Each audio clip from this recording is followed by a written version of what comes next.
विलासिता के बाद उपजा है। बुद्ध के बारे में अगर ये लिखा हुआ है, बिल्कुल सही लिखा हुआ है, लेकिन बुद्ध में मेरे को थोड़ी सी बस यही थोड़ा सा वो लगता है कि ये नेसेसिटी है इंसान की। बुद्ध में जो ज्ञान उपजा वो एक विलासिता के जीवन के बाद उपजा। वो राजा के बेटे थे, राजा ही थे एक तरह से। विलासितापूर्ण जीवन जीने के बाद वो ज्ञान की प्राप्ति उन्हें हुई थी। तो मुझे ऐसा लगता है कि शायद नॉर्मली ऐसा ही होता है।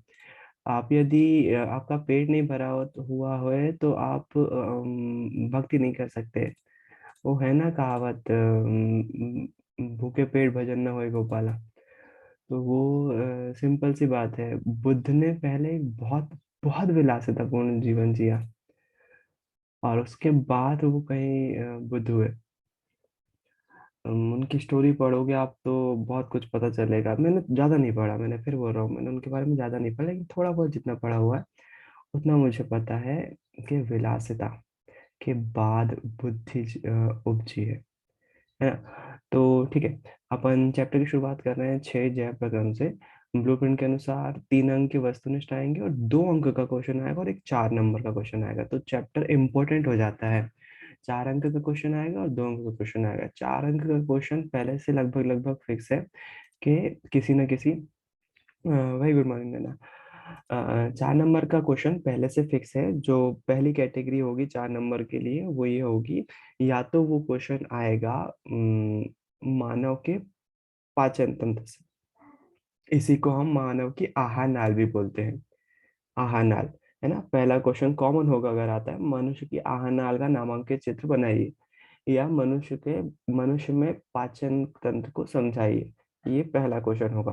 दूसरा क्वेश्चन होता है, अगर नॉर्मल होगा अगर आता है तो वो है परिसंचरण तंत्र से रिलेटेड, जिसमें आएगा मानव हृदय की आंतरिक संरचना समझाइए, या मानव हृदय का डायग्राम बनाइए, मानव हृदय का रेखाचित्र बनाइए।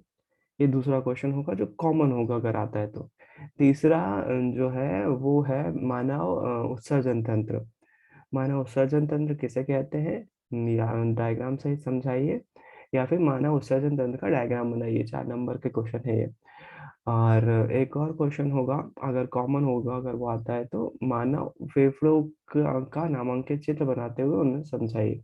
तो ये 4 तंत्र हैं बेसिक बेसिक, जो कि पूछे जा सकते हैं 4 नंबर में, है ना। इसी के साथ साथ एक और क्वेश्चन स्टार्टिंग में जाता है, वो है प्रकाश संश्लेषण, क्योंकि हमने ये सब इंसानों में पढ़ा। इंसानों का बहुत ज्यादा जरूरी है, लेकिन पौधों का भी नहीं छोड़ सकते, तो पौधों में एक प्रकाश संश्लेषण ही है जो ज्यादा जरूरी है। 4 नंबर में पूछा जा सकता है। तो वो आपको पता होना चाहिए कि प्रकाश संश्लेषण क्या होता है, कैसे होता है पौधों में प्रकाश संश्लेषण 4 नंबर के हिसाब से।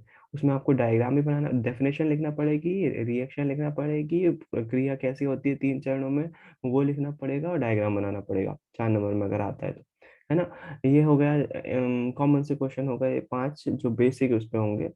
और इसके बाद अगर हम मॉडरेट क्वेश्चन पे आए तो यहाँ पर एक अंतर आता है, स्वपोषी पोषण और विषम पोषी पोषण में अंतर। ये अपने आप में जरूरी हो जाता है। किस प्रकार से आपको लिखना है वो याद तो करना पड़ेगा उसमें। ये मीडियम मीडियम वाला जो चैप्टर में आया हुआ है, एक वो चैप्टर में ये आया हुआ है स्वपोषी पोषण में। उसके बाद जो है वो है विभिन्न पदार्थों में ग्लूकोज का विखंडन। जो पायरुवेट का विखंडन वाला डायग्राम है ना, 4 नंबर में पहले भी आ चुका है और अभी भी आ सकता है, और वो मीडियम टाइप का क्वेश्चन होगा। ग्लूकोज के ऑक्सीकरण के विभिन्न जीवों में ऊर्जा के पाथ के विभिन्न पथ क्या है, वही वाला क्वेश्चन। पायरुवेट का विखंडन को ही हम बोलते हैं वाले क्वेश्चन को। ग्लूकोज के ऑक्सीकरण में विभिन्न जीवों में ऊर्जा प्राप्त करने के विभिन्न पथ क्या है ना। अभी मैं 4 नंबर के क्वेश्चन की बात कर रहा हूँ, 2 नंबर में फिर डीप में घुसूंगा मैं थोड़ा सा। 4 नंबर में मोटा माटी होते हैं और कम कन्फर्म ही रहते हैं कि ये क्वेश्चन आएंगे, है ना। फिर उसके बाद आ सकता है आपको मानव हृदय डायग्राम बना के देखना पड़ेगा आपको।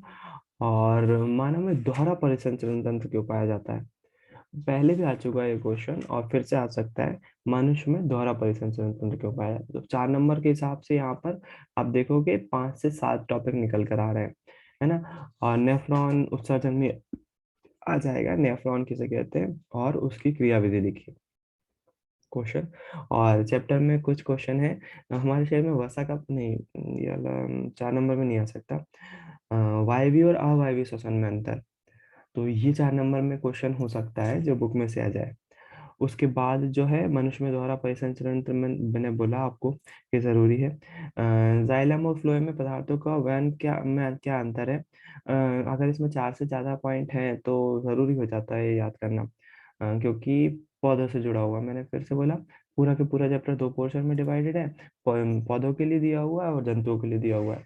तो पौधों के लिए, हम जंतुओं के लिए तो पढ़ रहे हैं, श्वसन पढ़ रहे हैं, उत्सर्जन पढ़ रहे हैं, परिसंचरण तंत्र पढ़ रहे हैं, पौधों के लिए क्या पढ़ रहे हैं? तो प्रकाश संश्लेषण और जाइलम फ्लोएम में अंतर, और वायवीय अवायवीय भी कई हद तक उसमें नहीं, जंतु में आएगा वो। तो जो प्रकाश संश्लेषण है और जो वहन है, पानी का वहन, उसके अंतर्गत जाइलम और फ्लोएम में, तो दोनों को अपन को इम्पोर्टेंस देना है, हालांकि मनुष्य को ज्यादा देना है थोड़ी सी। तो ये 4 नंबर के क्वेश्चन हो गए। उसके बाद आता हूँ 2 नंबर के क्वेश्चन पे और ऑब्जेक्टिव पे।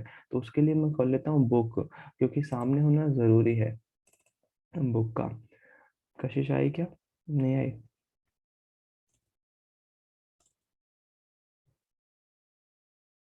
कशिश से बोलना प्लीज, कल की रिकॉर्डिंग का पहला पोर्शन स्टार्टिंग के 5 मिनट देख ले। कल की शाम की रिकॉर्डिंग का, मतलब 6 बजे वाली क्लास, मतलब फर्स्ट पार्ट। भैया आपने डाल दियो। हाँ, सब डले हुए हैं यूट्यूब पर, अभी ये वाला भी डाल दूंगा। कशिश का स्टार्टिंग का मिस हुआ था, चैप्टर 6। ये 4 नंबर के हिसाब से मेरे ख्याल से क्वेश्चन समझ में आ गए होंगे। अगर मैं आपसे बोलूं इन सब में सबसे ज्यादा वैल्यू किसको देना है, सबसे ज्यादा आने के चांसेस किसके हैं, तो मैं गलत भी हो सकता हूँ यहाँ पर, लेकिन मानव हृदय बहुत ज्यादा जरूरी है ना। अ, मानव हृदय, या फिर उसी को हम परिसंचरण तंत्र के अंतर्गत भी बोल सकते हैं। एक क्वेश्चन आता है इसमें 4 नंबर के हिसाब से, मानव में परिसंचरण तंत्र को समझाइए। देखिए ये क्वेश्चन, अब आप जो मैंने आपको मोटा माटी बोले हैं, ये मोटा माटी क्वेश्चन तो है ही। अगर तीसरे लेवल पे जाऊंगे इस पे 7 नंबर के हिसाब 6 चैप्टर में 4 नंबर के हिसाब से, अगर मैंने मॉडरेट लेवल समझा दिया।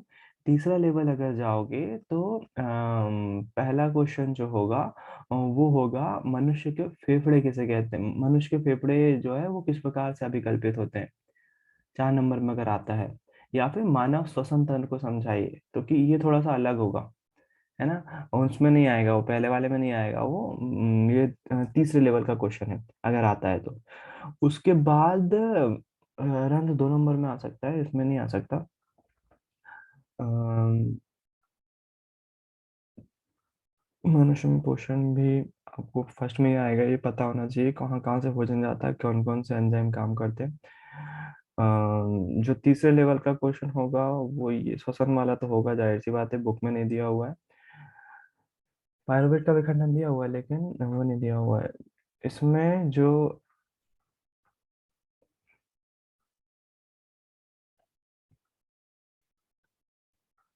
हृदय भी जरूरी है।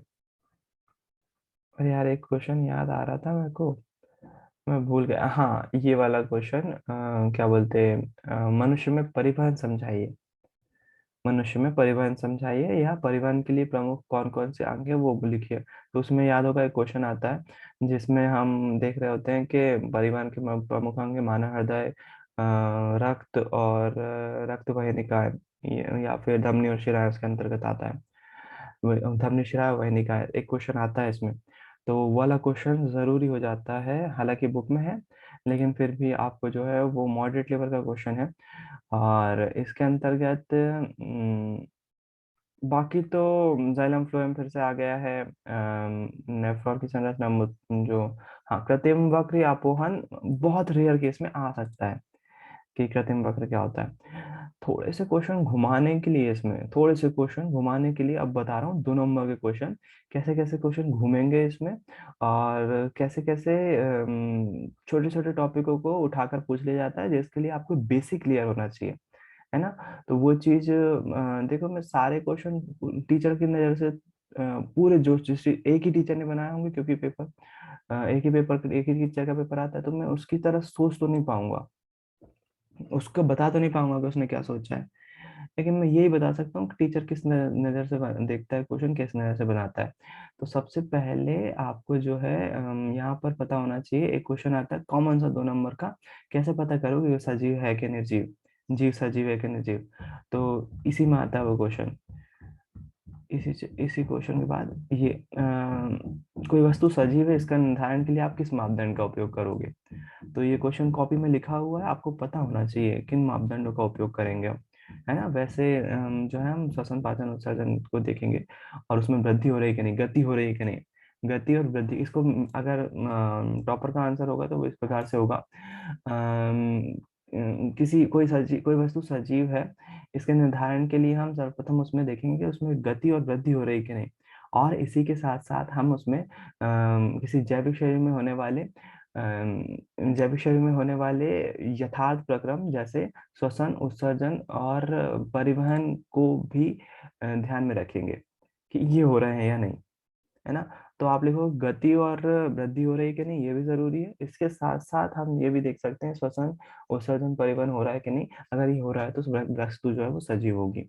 किसी जीव द्वारा किन कच्ची सामग्री का उपयोग किया जाता है। तो अलग अलग केस में अलग अलग हो सकते हैं। उदाहरण के लिए पौधों का अगर बात करें तो वो कार्बन डाइऑक्साइड गैस और पानी ले रहा होता है कच्ची सामग्री के रूप में। और यदि और दूसरे पौधे की बात करें, सॉरी दूसरे पौधे नहीं, जीवों की बात करें तो वो कच्ची सामग्री में फल फूल वगैरह ले रहे होते हैं। तो कौन सा क्वेश्चन है 2 नंबर में सबसे ज्यादा दिक्कत जाती है। मैं इसलिए बोलता हूँ कि उल्टा शुरू करो, 4 नंबर में, 3 नंबर में, 2 नंबर में। 4 नंबर में प्रिडिक्ट करना बहुत आसान होता है, बड़े टॉपिक में से ये टॉपिक आ सकते हैं। 2 2 नंबर में यार कुछ भी पूछ सकते हैं, आपको सब क्वेश्चन के आंसर यार पता तो होना ही चाहिए कि इसका आंसर क्या है। मैं कुछ भी नहीं छोड़ सकता इसमें। ये जरूर बता सकता हूँ कि ये इंपॉर्टेंट हो सकता है, लेकिन 2 नंबर को प्रिडिक्ट करना बहुत मुश्किल है। 2 नंबर और ऑब्जेक्टिव को तो फिर और ज्यादा। कुछ पूछना है? नहीं, गलती से बोला होगा। तो 2 नंबर को प्रिडिक्ट करना इसलिए 2 नंबर में आपके चैप्टर के जितने क्वेश्चन हैं सारे आपको पता होना चाहिए। और एज वेल एज आपको जनरल नॉलेज के तहत हर टॉपिक के बारे में थोड़ा थोड़ा पता होना चाहिए, है ना। इसलिए तो जीव द्वारा कच्ची सामग्री का उपयोग किया जाए, जीवन के अनुरक्षण के लिए आप किन प्रक्रमों को आवश्यक मानेंगे। तो श्वसन, परिवहन, उत्सर्जन और श्वसन, परिवहन, उत्सर्जन और पोषण, तीनों ही, चारों ही बहुत जरूरी है अ, अनुरक्षण मतलब मैनेजमेंट के लिए। उसके बाद आता है पोषण, और पोषण के तहत आता है एक एंजाइम शब्द का आता है यहाँ पर यूज। तो एंजाइम शब्द क्या होते हैं, ऐसे जैव उत्प्रेरक होते हैं, ऐसे जैव उत्प्रेरक होते हैं जो कि एंजाइम जैव उत्प्रेरक होते हैं, और ये क्या करते हैं, ये जटिल कार्बनिक पदार्थों को सरल कार्बनिक पदार्थों में विघटित करने का काम करते हैं। एंजाइम के बारे में आपको पता होना चाहिए। एंजाइम जैव उत्प्रेरक होते हैं और ये जटिल कार्बनिक पदार्थों को सरल कार्बनिक पदार्थों में तोड़ते हैं। और अभी छोटी उदाहरण में आप लिख भी सकते हो कि पेप्सिन, रेनिन, जटिल लाइपेज जो है वो एंजाइम के उदाहरण है। 2 नंबर में आ सकता है क्वेश्चन, है ना। आपको पता होना चाहिए एंजाइम के बारे में। डेफिनेशन बहुत इजी सी है। ऐसे एंजाइम जैव उत्प्रेरक होते हैं और ये जीव के शरीर में जटिल कार्बनिक पदार्थों को सरल कार्बनिक पदार्थों में तोड़ने का काम करते हैं। उदाहरण के लिए पेप्सिन, रेनिन,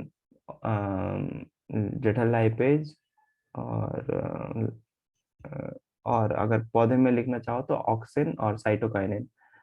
ये भी पौधा हार्मोन है और एक प्रकार के एंजाइम ही है।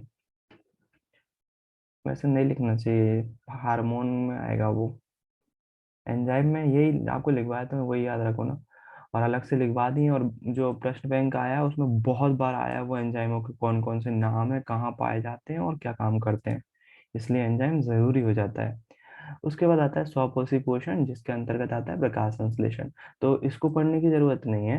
आपको प्रकाश संश्लेषण की डेफिनेशन में आप लिख सकते हो, 8वीं क्लास से पढ़ते हुए आ रहे हो आप। प्रकाश संश्लेषण में हरे पौधे हरित लवक और सूर्य प्रकाश की उपस्थिति में वायुमंडल से कार्बन डाइऑक्साइड गैस और पानी लेकर उसमें भोजन का निर्माण करते हैं, ग्लूकोज का निर्माण करते हैं। रिएक्शन ये रहेगी।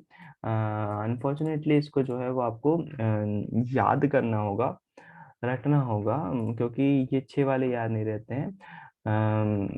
अगर बनाने बैठोगे तो बहुत टाइम लग जाएगा, बन जाएगा लेकिन बहुत टाइम लग जाएगा। तो कार्बन डाइऑक्साइड गैस हमने दी, पानी जड़ों से मिला, क्लोरोफिल और ग्लूकोज बना, ऑक्सीजन बना और पानी बना, और पानी फिर से बन जाता है। ये पानी मदद करता है उनको वाष्पीकरण में भी और परिवहन में भी। तो ये चीज जो है याद रखना पड़ेगी। कार्बन डाइऑक्साइड गैस पानी, क्लोरोफिल की उपस्थिति, सूर्य प्रकाश की उपस्थिति में ग्लूकोज बनाता है, ऑक्सीजन बनती है और मतलब पानी निकलता है। तो कैसे याद रखोगे, 6 12 खाली 6 6, है ना। इसको क्रम में ऐसे याद रख लेना। मैं फिर बोल रहा हूँ, देखो बैलेंस करने में बन सकता है, लेकिन एक रखोगे फिर दो रखोगे फिर तीन, बहुत टाइम लग जाएगा। इसलिए इसको रखना पड़ेगी आपको। कार्बन डाइऑक्साइड गैस और पानी मिलकर सूर्य प्रकाश क्लोरोफिल की उपस्थिति में ग्लूकोज, ऑक्सीजन और पानी बनाते हैं, जिसमें नंबर होता है 6 12 खाली 6 6। अब इधर उधर करा तुमने तो फिर गड़बड़ हो जाएगा। ग्लूकोज खाली रहता है, ग्लूकोज अगर इधर आ गया तो उसमें 6 जुड़ जाएंगे, गड़बड़ हो जाएगी, है ना। इसलिए इसका क्रम याद रखना पड़ेगा। और ये 3 बातें बोली जाती हैं। सबसे पहले क्लोरोफिल को प्रकाश ऊर्जा में अवशोषित करते हैं, प्रकाश ऊर्जा को रासायनिक ऊर्जा में रूपांतरित करते हैं, और जल के अणुओं में से हाइड्रोजन का ऑक्सीजन को अलग कर लेते हैं, और कार्बन डाइऑक्साइड गैस का कार्बोहाइड्रेट में अपचयन हो जाता है। 3 स्तर हैं प्रकाश संश्लेषण के। शायद आपने पढ़े हैं ये चीज, है ना। प्रकाश संश्लेषण पढ़ाया है जब। तो क्लोरोप्लास्ट क्या होते हैं वो आपको पता है। क्लोरोप्लास्ट को जानने के लिए ये एक प्रैक्टिकल करा था इन्होंने। पत्ती को जो है वो उबाला था। तो सॉरी क्लोरोप्लास्ट नहीं, सॉरी सॉरी क्लोरोप्लास्ट नहीं, वसा का परीक्षण करने के लिए, वसा का परीक्षण करने के लिए इस प्रकार से पत्ती को उबाला था। उबालने के बाद पैचेस दिखते हैं पत्ती में हमको कुछ, तो ये जो पैचेस होते हैं ना, ये वसा होता है। वसा मतलब मंड। मंड मतलब एक ऐसा पदार्थ जो कि पत्तियों को मदद करता है भोजन स्टोर करने में। तो वसा के रूप में स्टोर होता है भोजन। और इन जब सूर्य का प्रकाश नहीं होता है तो इसी वसा के थ्रू ये पोषण ले रहा होता है पेड़, है ना। जैसे रात में हो गया तो रात में यही वसा काम आ रहा होता है इसके। तो ये जरूरी है। जरूरी नहीं मतलब, ठीक है, पता होना चाहिए आपको। उसके बाद रंध्र के बारे में आपको बेसिक नॉलेज होना चाहिए।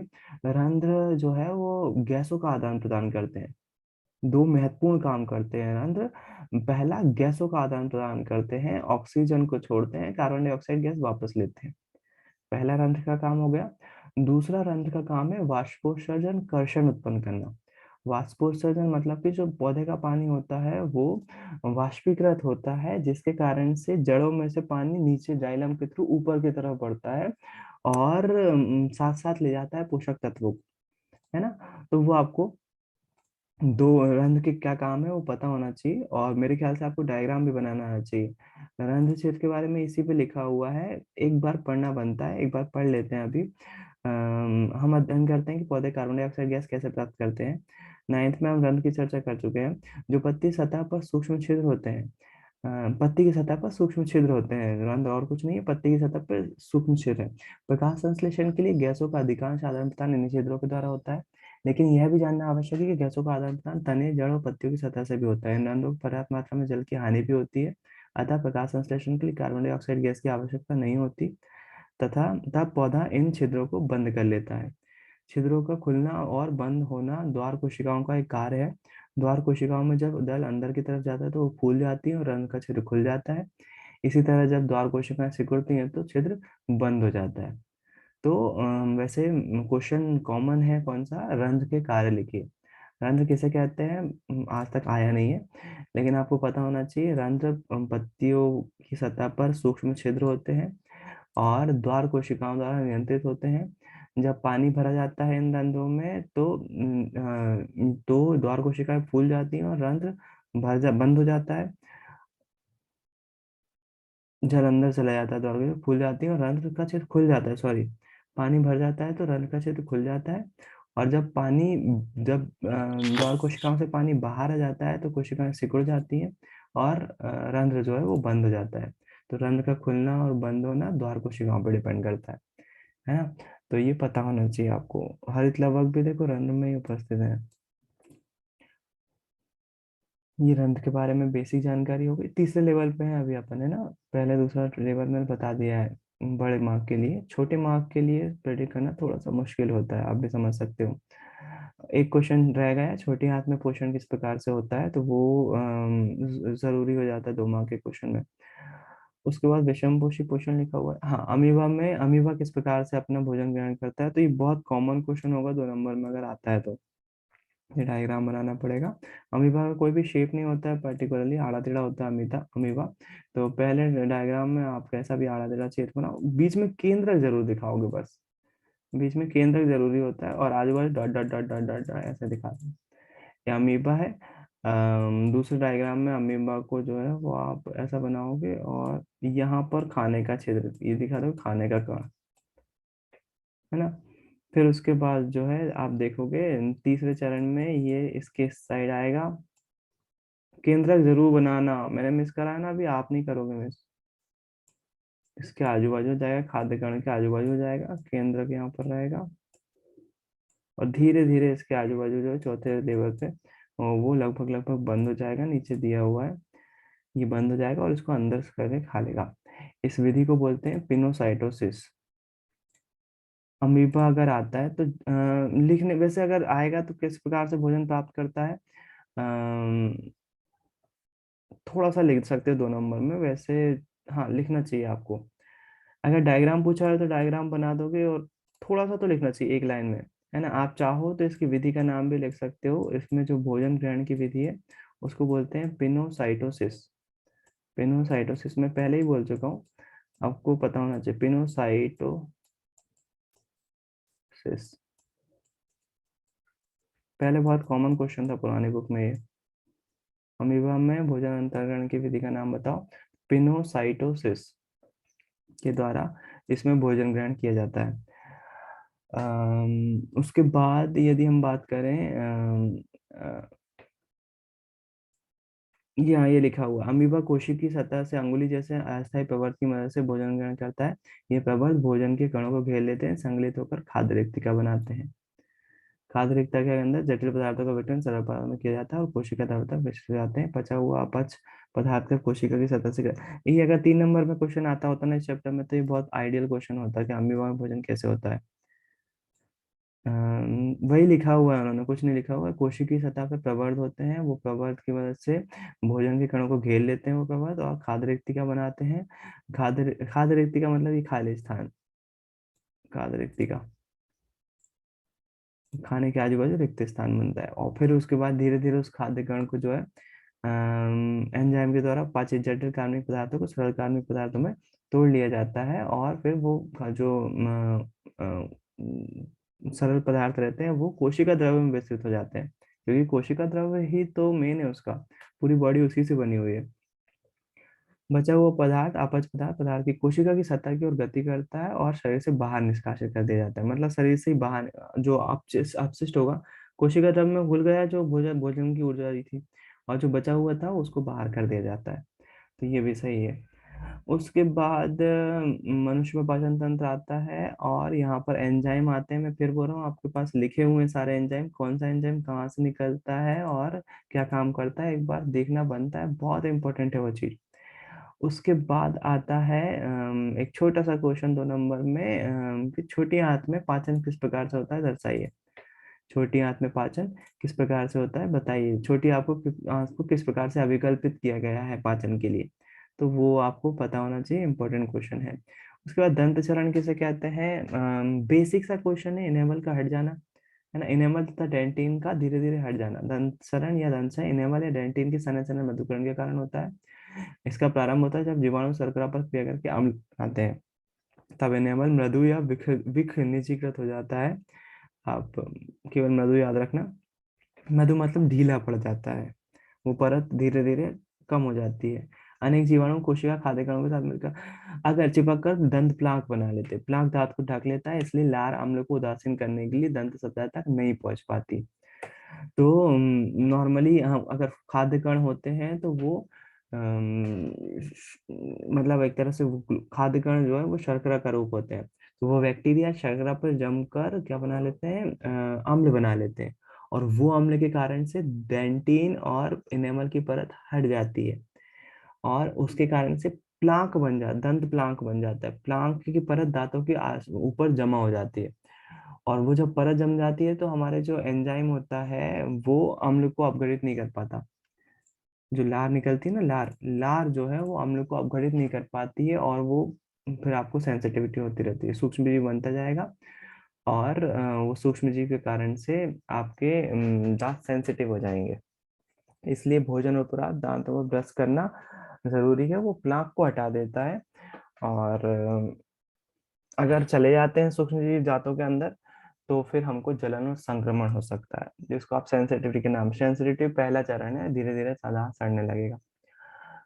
तो ये 2 नंबर में क्वेश्चन आता है, सुधार को कैसे अभिकल्पित किया गया है। पाचक एंजाइमों का क्या अर्थ है, बिल्कुल आ सकता है 2 नंबर में, आपको पता है, आपको लिखवाया है कौन कौन से एंजाइम होते हैं, कहाँ कहाँ से, फिर बोल रहा हूँ मैं ना।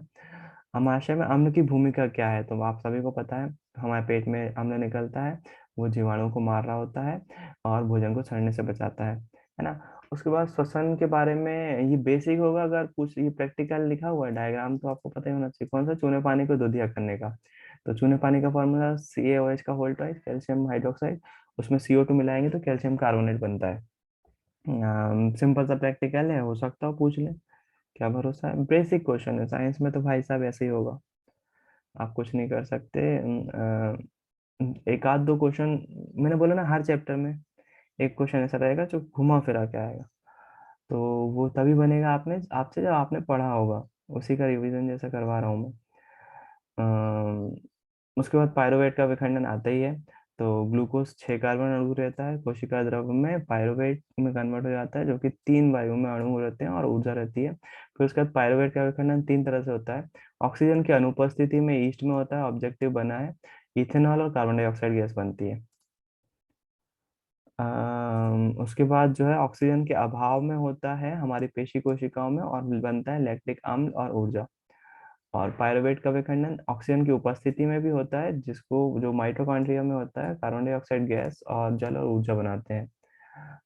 एक बार ये question direct as it is पूछ लिया गया था फाइनल में, तो ये जरूरी है। और ऑब्जेक्टिव तो बनते ही हैं, ऑक्सीजन की अनुपस्थिति में विखंडन काय में होता है, ईस्ट में, और इथेनॉल बनती है। ऑक्सीजन के अभाव में कहाँ होता है, पेशी कोशिकाओं में, और लैक्टिक अम्ल बनता है।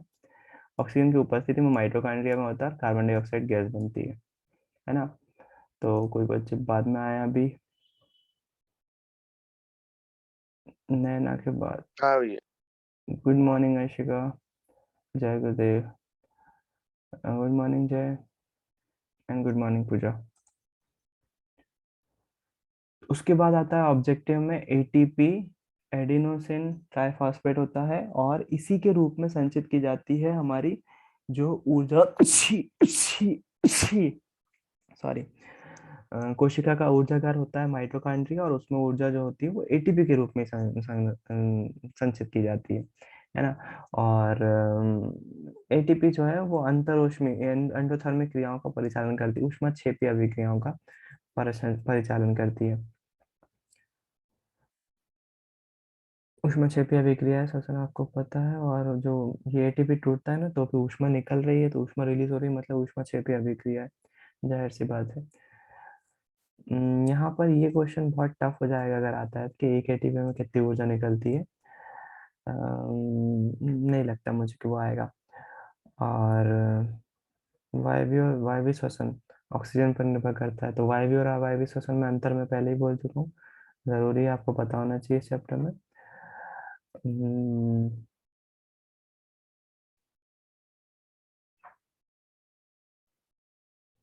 फेफड़ों का डायग्राम बनाना पड़ेगा आपको एक बार। हालांकि मैंने क्लास में बताया बेसिक स्ट्रक्चर पे ध्यान देना, इसके मुंह पे मत ध्यान दो, केवल इस पे ध्यान दो। ये एक नली गई है यहाँ पर, ऐसे गोली मारी जैसे सिंक की नली होती है ना, वैसे सिंक की नली आई हुई है। और यहाँ पर रियल पेपर ही तो देखे आपने, यहाँ पर आपको हड्डी बनाना नहीं बनाना आपके ऊपर है।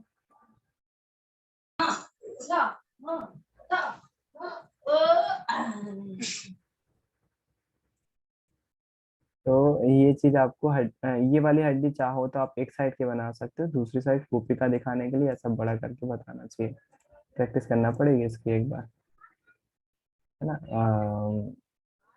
आपको नाम भी पता होना चाहिए इससे। सबसे पहले नशा दौरा, क्योंकि श्वसन तंत्र वो स्पेस में अगर लिखने को आ गया तो लिखना, नासा दौड़ाना ऑक्सीजन ली जाती है जो कि श्वास नली से होती हुई, कंठ से होती हुई, श्वास नली से होती हुई फेफड़ों में पहुंचती है। फेफड़ों में ये श्वसनी के द्वारा श्वसनी फेफड़े दो, हमारे शरीर में दो फेफड़े अभिकल्पित किए गए हैं। उन दोनों फेफड़ों में श्वसनी होती है, श्वसनिका होती है, और श्वसनिकाओं में जो है पाई जाती है कूपिका या श्वसनिकाएं पाई जाती हैं। श्वसन श्वसनिकाएं या श्वसन श्वसनिकाएं और कूपिकाएं पाई जाती है। कूपिकाएं अंतम बलून गुब्बारे समान स्ट्रक्चर होता है जिसमें, जो कि गैसों के आदान प्रदान के लिए जिम्मेदार है ना। और जो कूपिकाएं होती हैं वो परत दर मतलब परत के रूप में फैली हुई होती है हमारे फेफड़ों में। और अगर हम एक फेफड़े को खोलें तो 80 वर्ग मीटर की जगह घेरने का, जो कि ये दर्शाता है कि कूपिकाएं बृहद क्षेत्रफल प्रदान करती हैं गैसों के आदान प्रदान, है ना। थोड़ा बहुत याद तो होगा आपको मेरे ख्याल से, क्यों 80 वर्ग मीटर तक फैला है, तो क्यों होते हैं इतनी ज्यादा, ताकि ऑक्सीजन और कार्बन डाइऑक्साइड गैस का आसानी से आदान प्रदान हो सके। गैसों के विनिमय के लिए मानव फोकस में अधिकतम क्षेत्रफल कैसे विकल्पित किया गया है? ये क्वेश्चन है, आपको करना चाहिए इसको याद। क्योंकि 4 नंबर में भी पूछ सकता है फेफड़ों के डायग्राम के साथ। मानव में वहन, तो एक बेसिक चीज ये पता होना चाहिए आपको कि मानव में हृदय में खून आता कहाँ से और जाता कहाँ से, है ना।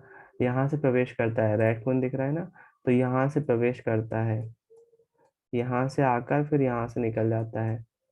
और ये कौन सा हो जाएगा, बायां आलिन। बायां आलिन में फ्रेश खून आता है और निकल जाता है, फेफड़ों से आता है, मतलब फेफड़ों से खून यहाँ आया, यहाँ आया, और फिर यहाँ से हमारे अंगों में चला जाएगा। अंग उसका यूज करेंगे, खराब खून बनाएंगे, और फिर दाएं इसमें आएगा, दाएं इसमें आएगा, और दाएं आलिन में आने के बाद निलय में जाएगा, और निलय से फिर वापस कहाँ भेज दिया जाएगा, फेफड़ों में भेज दिया जाएगा। इसी प्रकार से द्वितीय जो है वो दोहरा परिसंचरण तंत्र भी बनता है। अच्छा, एक चीज यहाँ पर देखोगे, हो सकता हो कंफ्यूजन हो आपको। आप यहाँ देखोगे भैया, आप बोल रहे हो फेफड़ों से खून आ रहा है इसमें, तो यहाँ पर शिराएं क्यों लिखा हुआ है, फुफ्फुस शिराएं क्यों लिखा हुआ है?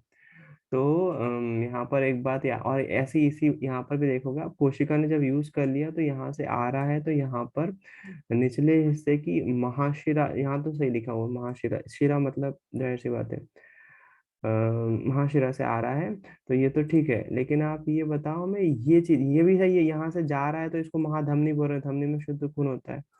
तो ये कौन सी शिरा है जिसमें से शुद्ध खून फेफड़ों से आ रहा है इसमें? तो याद रखिएगा, एकमात्र ऐसी शिरा है जिसमें शुद्ध खून प्रवाहित होता है, एक्सेप्शन है ये। एकमात्र ऐसी शिरा है जिसमें खुद शुद्ध खून प्रभावित प्रवाहित होता है, उसको हम बोलते हैं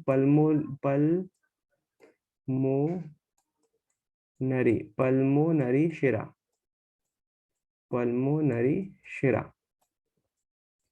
पल्मोनरी शिरा जो होती है वो हमारी फेफड़ों से कनेक्ट करती है हार्ट को, मतलब फेफड़ों से O2 ले जाती है। जो हमारे फेफड़े होते हैं ना, उन फेफड़ों से O2 ले जाती है, और हृदय के बाएं आलिंद में प्रवेश करवाती है। किसके माध्यम से? ये जो यहाँ से ले जाती है ना शिरा, वो शिरा जो है शुद्ध खून ले जाती है। इकलौती ऐसी शिरा है जो शुद्ध खून ले जाती है। नॉर्मली शिराएं कौन सा खून ले जाती है? अशुद्ध खून ले जाती है। तो यहाँ पर इस चीज को देखोगे डायग्राम में तो कंफ्यूजन आएगी आपको, है ना। कंफ्यूज नहीं मैं होने का है। हाँ, ये दो दो मार्ग गए हैं यहाँ से, एक शरीर के ऊपरी भाग से माशा और एक फुसफुस धमनी, तो दो दो तरफ से हैं। वो साइड वाली कहाँ से जाती है? ड्रॉ करके बता सकते हो आप किस साइड बोल रहे हो? मेरे को साइड साइड समझ में नहीं आया।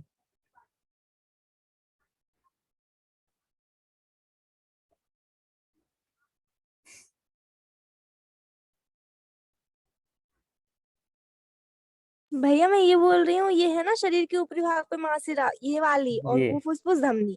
ये ये दोनों, हाँ दो दो कहाँ, मतलब कौन कौन से हिस्से में जाती हैं? दो दो है ना वो तो। एक तो हम्म उस फुसफुस में जाती होगी, एक कहाँ जाती ये वाली ना, फुफ्फुस धमनी और फुफ्फुस ये दो दो है। है? नहीं, ये इस साइड वाली। वो इस साइड, उस साइड समझ में आ रहा अच्छा ये वाली। ओ अच्छा, ये वाला मार्ग जो है दो हिस्सों में डिवाइड हो गया, ये यहाँ पर गया और एक यहाँ से पीछे होते हुए गया हुआ है। एक फुफ्फुस धमनियों में जा रही तो दूसरी कहाँ जा रही है, ये क्वेश्चन है। देखो मैं बेसिक साइंस के थ्रू आंसर दूं, हो सकता है डॉक्टरों के लिए ये आंसर अलग हो, बायो के फील्ड में ये आंसर अलग हो, दोनों का कोई ना कोई मकसद होगा। लेकिन अगर मैं 10th के बेसिक साइंस को अप्लाई करूं तो ये गुड़ी मारी करके मुझे ऐसा लगता है फुफ्फुस तक ही जाती है, फेफड़ों तक ही जाती है, ये भी फेफड़ों तक ही जाती है, ये भी फेफड़ों तक ही जाती है ना। मुझे बेसिक साइंस के थ्रू आंसर दूं। अब क्यों ऐसा अलग अलग होता है वो डॉक्टर मेरे ख्याल से दे सकते हैं आंसर, डीप में हो जाएगा वो आंसर, लेकिन दोनों की जो पहुंच होती है वो फुफ्फुस तक ही होती है, फुफ्फुस धमनियां ही है। और फुफ्फुस में ये रक्त, अच्छा फुफ्फुस धमनियां बोला हुआ है, देखना ये भी वही है, फुफ्फुस धमनियां, धमनियां है और नीला दिख रहा है ना कलर, अशुद्ध खून ले जा रही है, तो आंसर आपका आंसर यही होगा, फुफ्फुस तक ले जा रही है। और धमनियां अशुद्ध रक्त ले जा रही है, तो दोनों ही यहाँ पर ये फुफ्फुस शिराएं है और ये धमनियां है, शिराएं शुद्ध खून ले जा रही है इधर, और धमनियां जो है अशुद्ध खून ले जा रही है। तो आप कंफ्यूज नहीं होना, आपका जो मेन वो है वो तो ठीक है, वो पूरे बॉडी में ही यही है, धमनियां शुद्ध खून ले जाती हैं, शिराएं अशुद्ध खून ले जाती हैं। यहाँ पर थोड़ा सा उल्टा हो रहा है बस, फुफ्फुस से फेफड़ों से जो शुद्ध खून आ रहा है, शुद्ध खून आ रहा है वो फुफ्फुस शिराएं ला रही है, और फेफड़ों में जो अशुद्ध खून जा रहा है, अशुद्ध खून जा रहा है वो धमनियां ले जा रही है, उल्टा हो रहा है। धमनियां नॉर्मली ले जाती है, धमनियां शुद्ध खून ले जाती है। तो ये धमनी और शिराएं जो है पल्मोनरी धमनी और शिराएं कहलाती हैं। ऑब्जेक्टिव बन सकता है कंफ्यूज करने के लिए आप। पल्मोनरी धमनी शिराएं होती है जो कि उल्टा काम कर रही होती है, बस इकलौती वही है पल्मोनरी धमनी और शिरा। हम्म, बाकी सब जगह जो है कॉमन सी बात। तो हार्ट कैसे काम करता है वो लिखा हुआ है, अगर आपको समझ में नहीं आता है, याद करने में दिक्कत होती है तो एक बार फिर से बता दीजिएगा, मैं बता दूंगा। दो पोर्शन में, दो पैराग्राफ में बटा हुआ है आंसर, बहुत इजी है, ज़्यादा टफ नहीं है। पहले क्वेश्चन में उसकी फिजिकल अपीयरेंस बताई हुई है, दूसरे में प्रोसेस कार्यविधि बताई हुई है ना। तो एक बार फिर से ज्वाइन करो, देखते हैं।